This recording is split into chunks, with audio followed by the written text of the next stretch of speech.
Kollasch. Today we're going to be talking about the American Revolution and some of the causes leading up to it. The American Revolutionary War, which lasted from 1775 to 1783, was waged between Great Britain and the British colonies on the North American continent.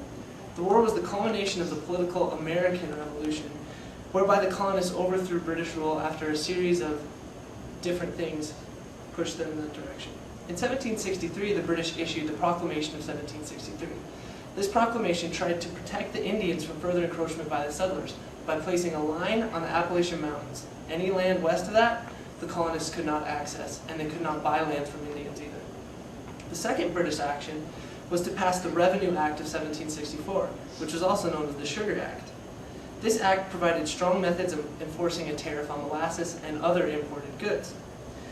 In 1765, the British further angered the colonists by passing the Quartering Act.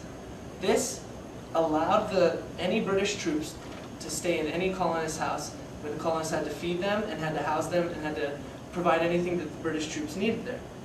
A stamp tax united the colonists for the first time. When they were being taxed on different postage things, the colonists all got together in New York, where 9 representatives met from 9 different colonies.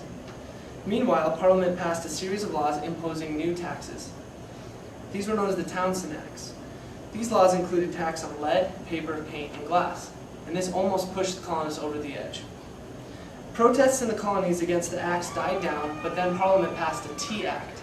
This Tea Act made a monopoly on tea in the colonies and gave it to the East India Tea Company. On the evening of December 16th, that same year, thousands of Bostonians and farmers from the surrounding area gathered together to hear Samuel Adams speak. He talked about denouncing the Massachusetts governor, denouncing the British rule, and after the meeting, hundreds gathered in Boston Harbor. 50 of these gatherers came out of the crowd dressed as Indians. They got onto 3 ships and threw 90,000 pounds of tea into the harbor. This was known as the Boston Tea Party. The British Parliament quickly passed the Intolerable Acts. These acts include the closing of the port of Boston until the East India Tea Company was given compensation for all the tea that was thrown into the harbor. Additionally, royal governorship took control of Massachusetts, and any appointed offices were appointed directly from Great Britain. So, fed up with British rule and unified by a common enemy, the First Continental Congress gathered from September 5th to October 26, 1774. There were delegates from 12 of the 13 colonies.